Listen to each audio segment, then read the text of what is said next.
So a lot of what we've heard today, certainly with the API calls, we heard about some of the CCM tools and the journey around that. We'll go into a little bit more depth, kind of the continuation of what Gina was talking about, of really not only the customer experience and what we're seeing in the space, but also the added need for consulting. I know a lot of individuals in the room today are part of consulting teams or background in consulting, but we've really seen a change recently in the need for consulting within the industry and our clients because of the change in perspective. And we talk about the accessibility to data and how that's changed a lot of the perspective for our clients. Some of the market trends I'll cover. I promise I will not spend much time on the omni-channel, multi-channel. I do have a couple slides on there. Addressing the consulting workflow. So how do you choose the best partner?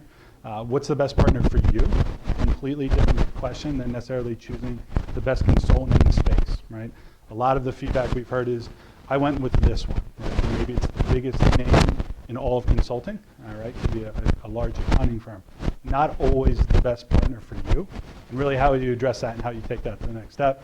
Certainly, summary and discussion, if there's questions throughout, I think interactive would be much more enjoyable than listening to me speak for a half hour. So certainly, as you have questions, feel free to jump in as we go. Some of the market trends, again, I'm not going to spend a whole lot of time on this. We talk about the single channel strategy moving to the omni-channel. I think now there's additional channels being introduced. One of the studies that we found is that 81% of companies feel that they compete at a high level based on just their customer experience alone. I think we can all agree that's completely wrong. We've seen a lot of our customers, we've seen a lot of their data. When we talk about the communication side, we've seen a lot of the communications that go out. Maybe that stat was all driven from marketing teams because the presentation of their materials, much different than the transactional regulatory communications that will be going out the door. But you see the evolution of the strategy, right? The single channel to the omni-channel. I will say that every client I've met with has a completely different view of what each one of these channels means and what each one of these strategies means. The single strategy, the old send out the print and mail, right? Moving all the way across to the omni-channel, it's the picking up HTML microsites, picking up the SMS texting. But most of our clients are falling somewhere in the middle, right? They think they have a multi-channel. They think they might have a cross-channel. There's probably some that are correct and some that are completely off, but they all have told us they want to be omni-channel, right? And how do you get to omni-channel and where do we see the trends going on that? In reality, today's communications and the workflows, it's a little bit different flow. So we have the traditional print process. I'm not going to spend a whole lot of time on that. Anybody who'd like to join us in the floor, we'll walk you through that. We have your print, your delivery, your mailbox, the mail document. The end consumer goes to the mailbox, whether it's marketing, whether it's transactional. It's a pretty easy process. They open it up and they look at it, all right? The secondary step is now the email process, right? And that's where we've seen rates grow. I would say most of the rates have kind of flatlined or flattened out, I'll say, in the last couple of years. Most of the industries that Broadridge deals with is anywhere from 20 to 30%. I'll call it digital adoption, but really email adoption is what we're referencing there. Why are they staying stagnant? There's a whole discussion around that. The reasoning around that is really the approach of your communication. And we'll get into 3 use case studies that can help with some of that conversation. The change from the single channel strategy to where we're seeing the omni-channel and multi-channel is really understanding the account data and the composition. So we heard John talk about the APIs. I will be the first one to say I had no idea that there was that many APIs that were available to any individual to go online. Was it Rapid API to go out there and look? Understanding that the data is accessible to our clients is a huge conversation, right? Most of the clients say, nope, I have this document, I need to print it, I need to email it.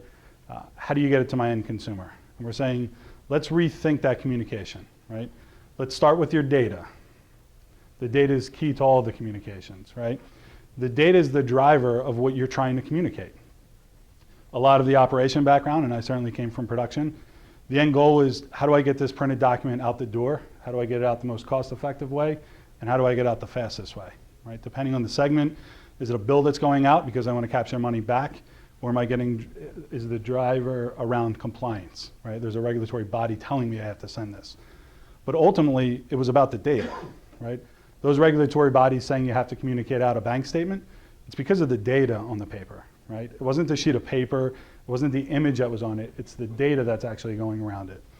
So understanding the data and how you compose that data is really changing, and we'll get into the first case study in a second, is really changing the overall perspective of our clients and their approach to the communications.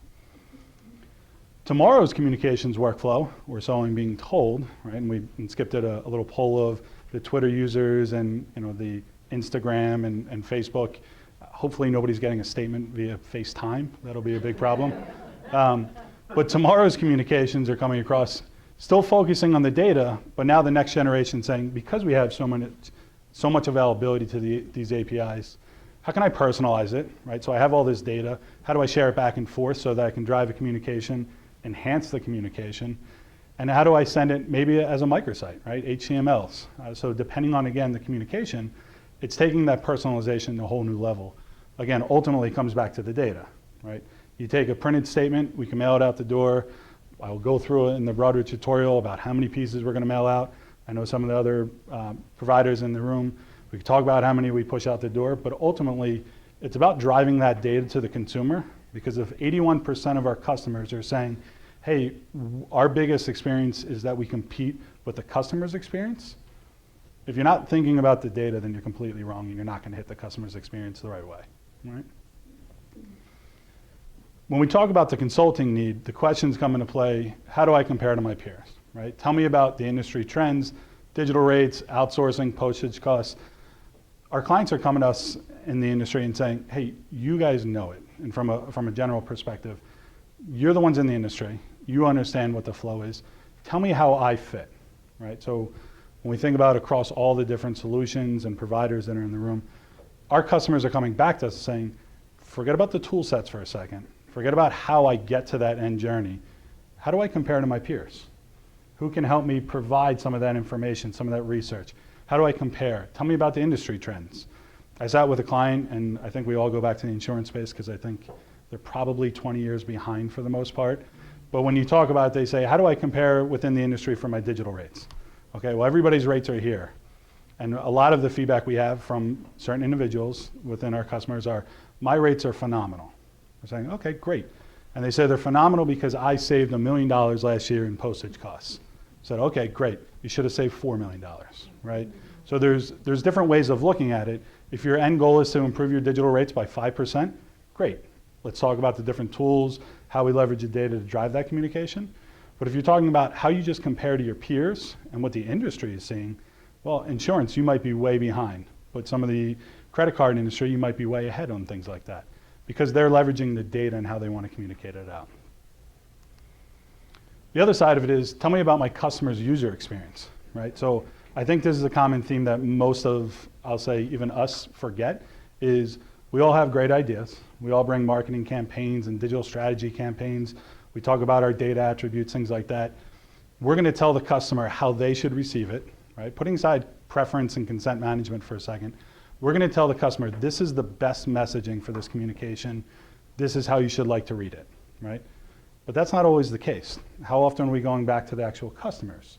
How often are we testing different sample data sets and going to the customer and saying, if you receive this communication in this format, is this the best level of engagement, right? So this is usually a big miss for a lot of our clients.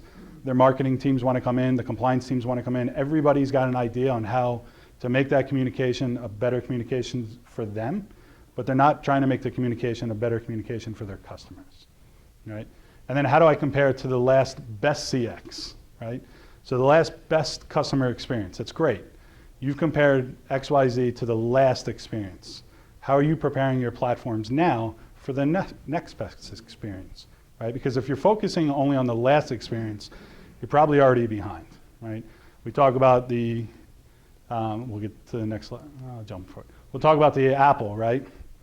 Are they coming with the Apple card because they have the best credit card and banking solutions? No. Do they think they can disrupt the market that we talked about with the disruption because they have the best experience? Yes, right? They're thinking that they have the best user experience. How they can take your data and how they represent it, they can represent it in different ways so that you like the viewing, right? As opposed to, here's your statement, here's your credit card bill, this is how I'm telling you what's due. As opposed to, hey, this is the amount due or this is your balance, but here's why you have the balance, right? So Apple thinks they're going to be a disruptor. I'll bet that they are, right? They've disrupted pretty much everything. But the reason that they think they can do it is not because they have the best interest rates, not because they have the best banking platforms and back office platforms. It's because of the user experience is what they think they can disrupt. I'll jump back real quickly. The consumers generally ask for clarity. Right, so when we talk about trends and user experience and customer experience, the number one survey that we put out and the feedback that we receive is summarize my important information. Right? When you think about a statement, you think about marketing material, sometimes these documents are 10, 15, 20 pages long. Right? If you think of a brokerage statement, it could be 50 pages long depending on your accounts and your transaction balance. I will bet that most of us will go to whether it's a bank account balance, it's a bill, you're going right to the total balance, right? How much do I owe on my credit card? Here's the balance I have to pay this month. Here's the balance I'm gonna have to pay ongoing if I wanna get this paid off in time without interest, things like that. Summarize the important information. The reason that we've seen digital trends kind of stall a little bit is because we're not summarizing the information, we're just telling them your best experience is to go digital, right? And then we send them a link that says, hey, by the way, your statement's available for viewing, go open that PDF. We haven't improved their experience at all, right? And then really following up on that is more clarity, right? Just provide me clarity. If there's notices, disclosures, there's different documents that are being sent, provide me the clarity of what's being sent out here. We get back to a lot of the documents that certainly Broadridge will support and some of the other providers in the room. We talk about notices and disclosures, things like that. The whole point was to provide transparency, right, around the banking industry, around the retirement industry, things like that. And then we send a 20-page disclosure out to them about all the fees that they're paying, right? So the intent, great, we want transparency in the industry. The end result, I have no freaking idea what I'm looking at, right?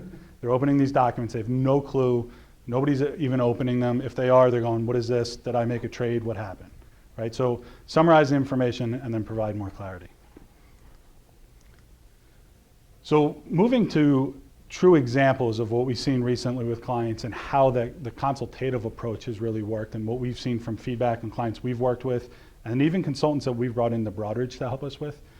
One we talked about briefly is the first step is gain perspective, right? Conduct the surveys, the interviews, and focus groups. So as the industry continues to evolve, as technology continues to play such a huge role in that evolution, as we talk about the APIs and the data that's available now, what's the customer survey?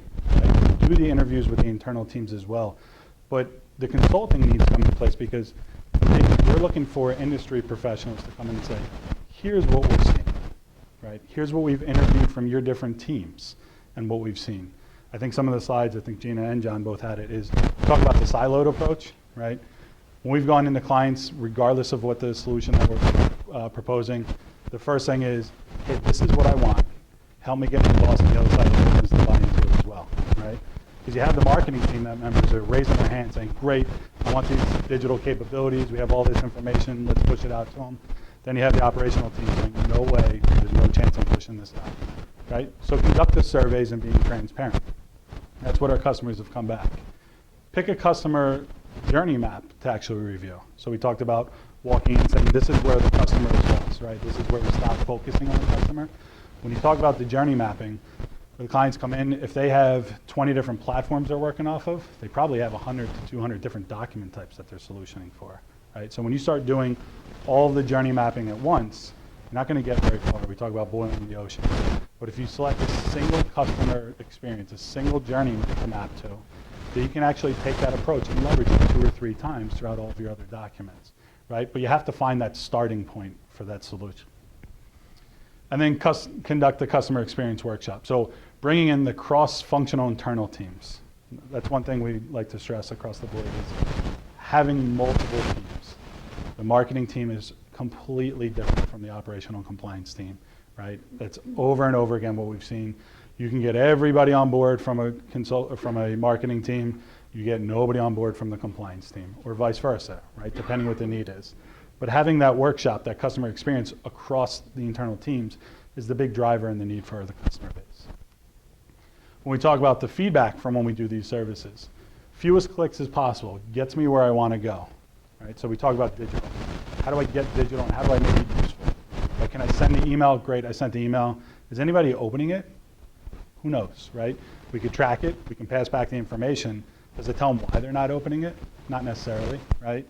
But when we start talking about industries like retirement, you want to move to digital, send as many emails as you want. Is that individual going to actually enroll into their 401k now? I don't know. Are you giving them the fewest clicks to make the enrollment? Is the individual getting engaging conversation with that printed document? Is it saying, hey, by the way, the impact of saving $1 a day now is going to put you quicker to retirement? It's really driving that faster, fewest clicks possible. Some of the other things we talk about and some of the feedback that we've seen, it gives me just the right amount of options, right? It doesn't give me too much to handle at one time. So when we talk about digital, a lot of times when our clients have redesigned digital communications, they've gone to these clicks, right? How many clicks does it take me to get where I'm going? I don't want to have more than 2 clicks. If it's more than 2 clicks, you're probably going to lose the individual on the website. But when you have feedback that's saying it's just the right amount, right? That way you can communicate across the important information that you think is important to the customer. But the customer's still staying engaged, right? And then right off the bat, it's got a nice welcome tracing. When we talk about the emails, the traditional emails that we've all received and we all receive, your statement's ready to view, right? You get it from a provider, it's getting sent out, your statement's ready to view. It doesn't tell you anything about your statement, right? It doesn't tell you anything about any other products that company might be offering, right? When you talk about insurance, great, your bill's ready for your life insurance policy, your bill's ready for your car insurance. Hey, by the way, personalizing it and adding some of that data to say, if you bundle, now we can give you a better rate. So by bundling the solution, we can offer this for you, Tracy. Having that data behind the scenes is really driving it. It doesn't matter if it's the printed document or an actual digitally delivered document. We talk about the high expectations. 62% say I get frustrated when the customer service asks me for something again. So we talk about GDPR. We talk about archiving some of that information.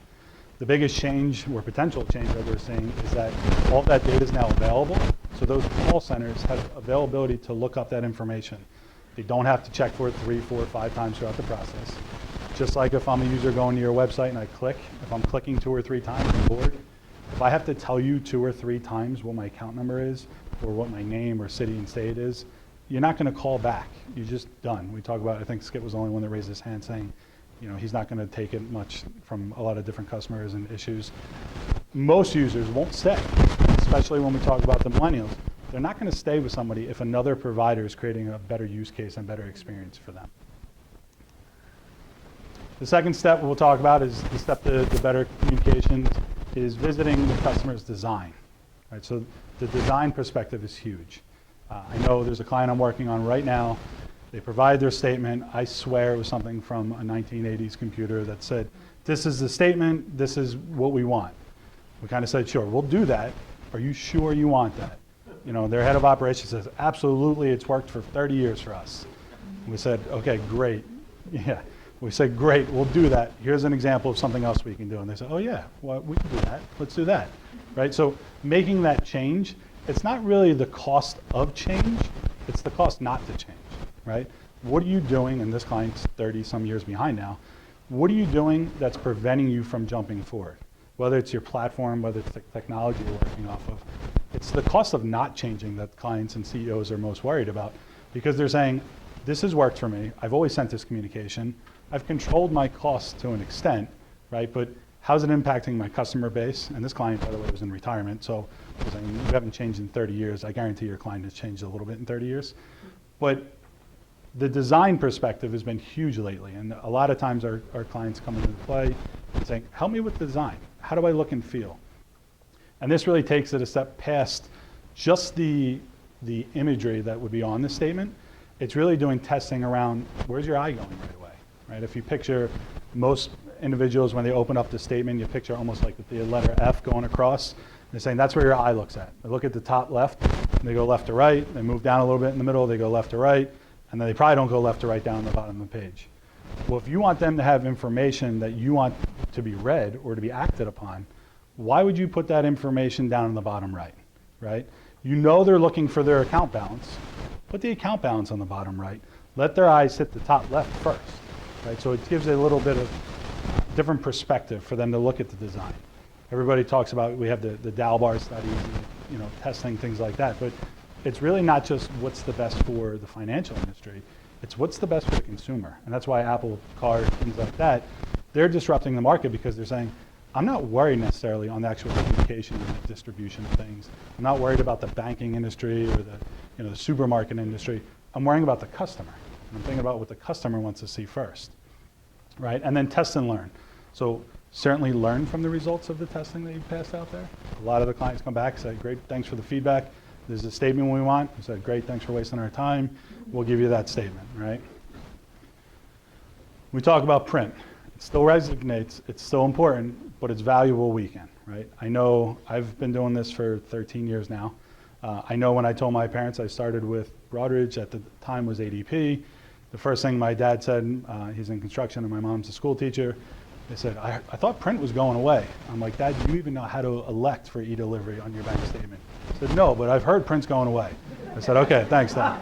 I was like, as long as you don't know how to elect for e-delivery, I'm fine, don't worry about it, right? So we talk about 50% of customers still view their printed bills and statements as important today, right?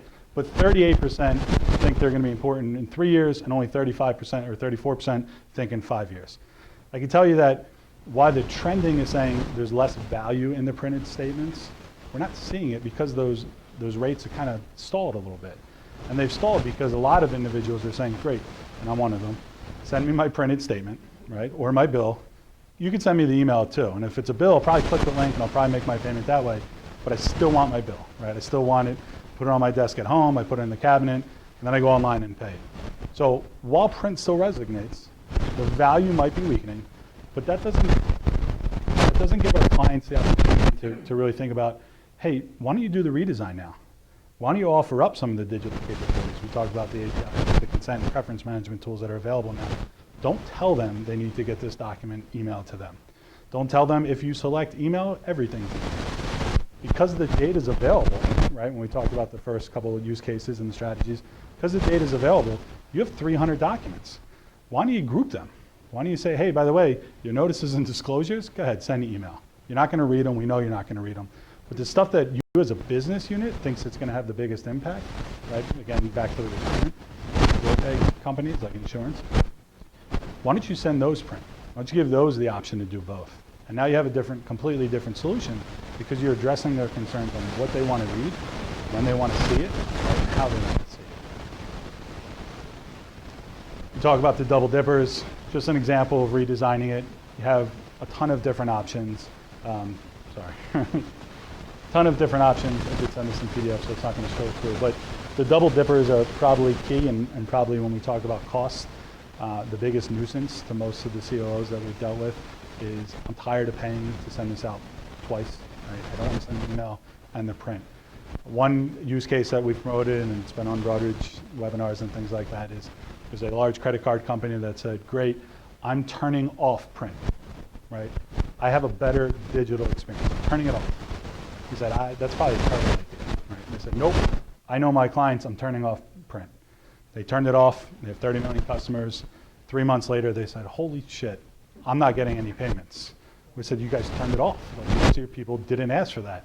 They said, well, we know our clients. We said, obviously not. You're not getting paid here, right? So the key is understanding that customer's feedback on how you want to take the approach. Is digital where you want to go? Great. A lot of customers are going that direction. Certainly when we talk about millennials and some of the younger generation, they want that accessibility to the digital. But if you just turn it off and tell them what the actions they're supposed to be taking, you're probably not going to get the end result that you're looking for. Then we talk about the redesign a little bit more, the challenge, right? We talk about credit card designer or credit card part. The challenge when we talk about redesigning the entire statement is that's such a huge effort, right? How do I deal with that effort? It's such a big lift for my IT team, for my marketing team. How do I do the testing? That's really where the consulting can come into place, whether it's through staff augmentation, right? Having the staffing resources to help with that, having that experience that you've been through these redesigns in the past. Some of the clients that we worked with, when you think about the traditional banking industry, very old school mentality, they've gone through and said, I've done 4 redesigns, right? I'm not doing another redesign. I said, okay, great. Why don't you pick a partner, whether it's just the consultant, whether it's a service provider, pick a partner that's been through 40 redesigns, right? Go through that, understand what your options are.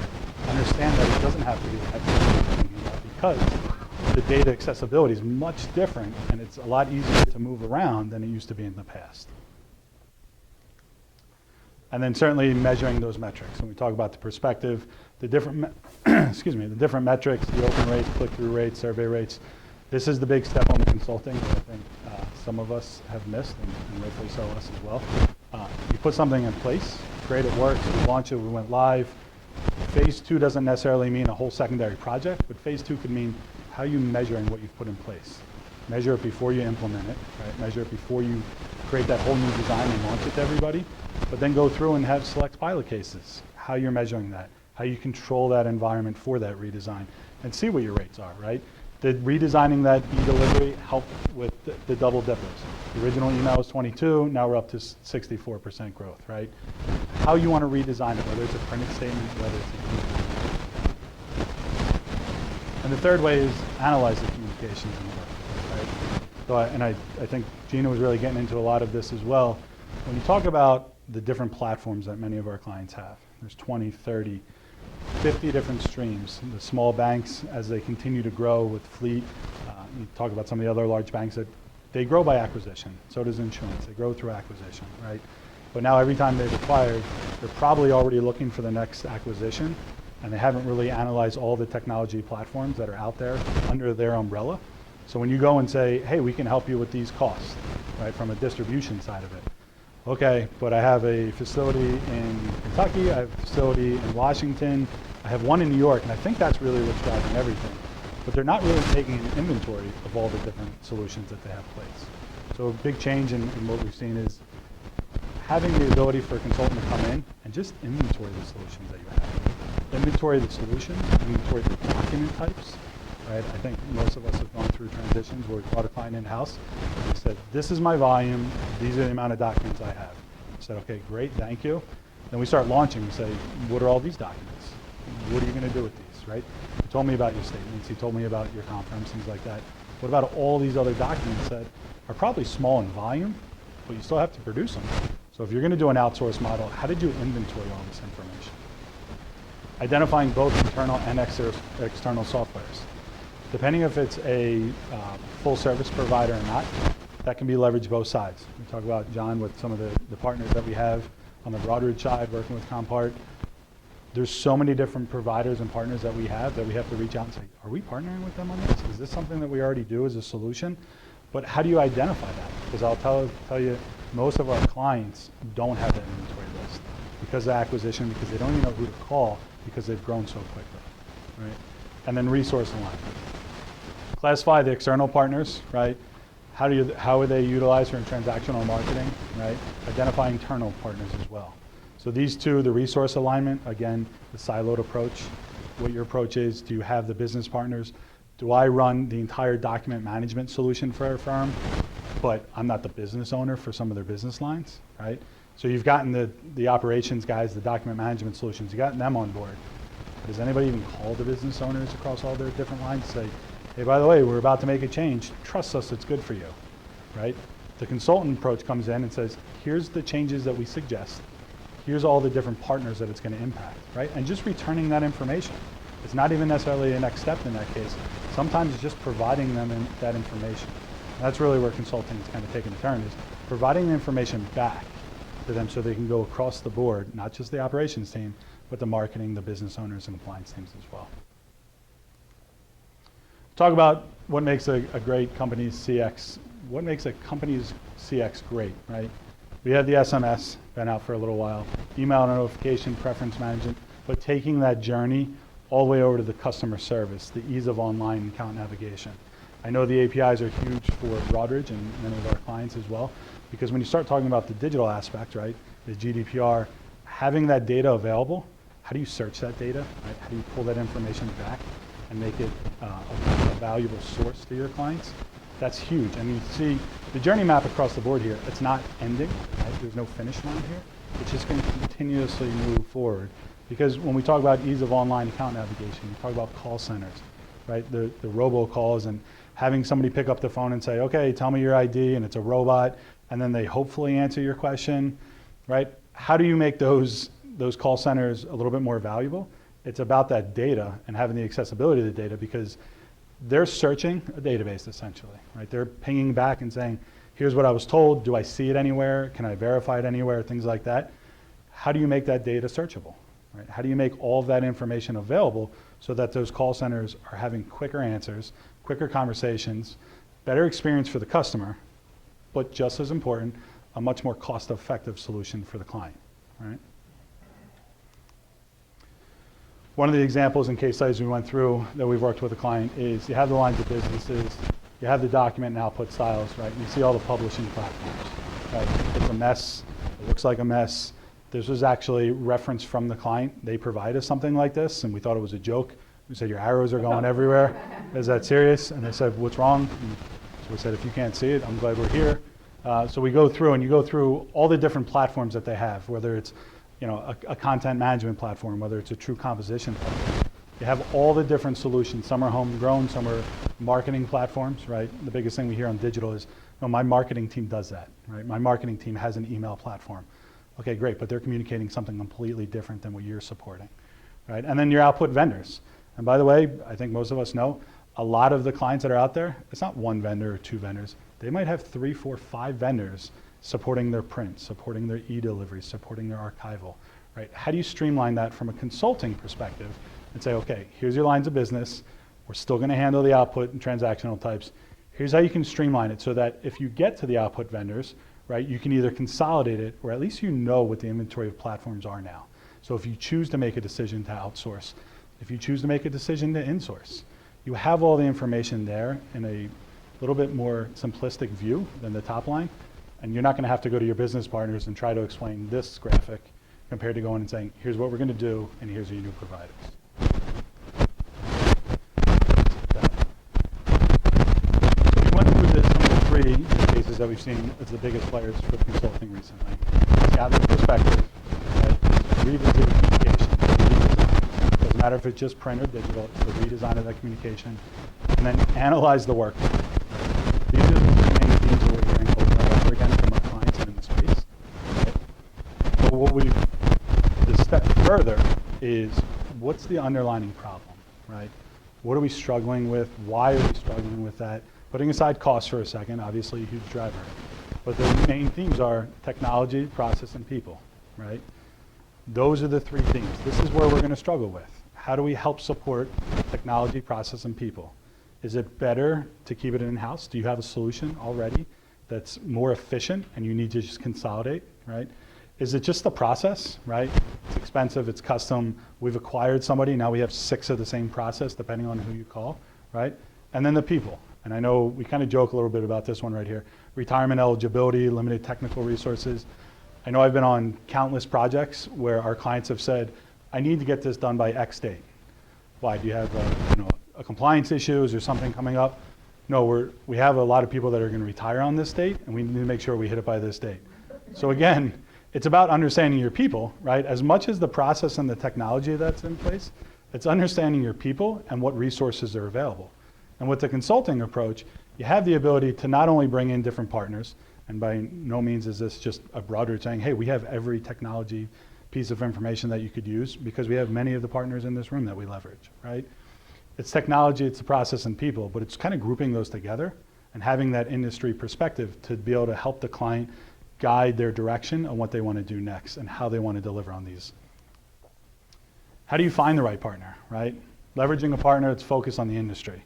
Again, we talked about some of the major players out there that are known in consulting. Are they the right partners for our customers? They could be, right? I think originally years ago it was, help me with an RFP. We've all been on calls with RFPs that are run by certain consultants that have no idea what they're trying to accomplish, right?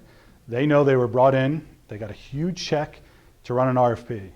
You ask them one question about print, you ask them one question about digital, they have no idea. They say, go ahead, just put it in this pricing matrix and we're good. I said, okay, I have no idea what you're talking about in this pricing matrix. It won't work the way you're doing it. And any provider that's saying they made it work is probably misguiding you a little bit, right? So pick a consultant, pick a partner that's right for you in the industry, right? Are they addressing your needs, your KPIs, your staffing and technology issues, right? Understanding what your first step is and understanding what your need is really how you want to pick that partner. And then we talk about accomplishing your goals. That's the first thing we always go in and ask. What are your goals, right? Is it certain KPIs you want to hit? Is it call center reduction, workflow efficiency, acquisition transition, right? What's your end goal, right? How do you want to approach it? What do you want to look for in the next step? What's your goal? And that's the first thing we always tell our clients. Before we even give you a proposal, before we talk to you, or before we tell you that we're not the right partner, understand what your goals are that you want to accomplish. Taking the first step is getting the business partners buy-in, right? Do not go down the road. Don't work on an outsource. Don't work on a redesign until you have your business partners buy-in. That will be the largest hurdle. I am 6'5". I will not make that hurdle without the business partners buy-in on that, because it's always an issue that comes up, right? Data collection. Somebody's got to do that inventory of the data, the technology, and the processes. Do you have that already? Is that part of the project, right? But you need to take that first step so that you understand what you're looking at. And then certainly the assessment and benchmarking we talked about, but your future state strategy. A lot of what's asked in the industry is, get me to here, hit my 30% digital adoption, save me $1 million in postage, things like that. Okay, that might help you get to where you are today, but is that positioning you for tomorrow, for the next 3 to 5 years, 10 years, maybe 30 years for that client I talked about earlier? Getting to today is probably a miss. So if you're not looking and you're not working with your clients about, does getting you today position you for tomorrow, you're probably already behind the 8 ball. And then your next step is the execution, implementation, and governance. Governance is key. We talk about some of the data. I'll get some of our IT guys to answer some of the data security questions.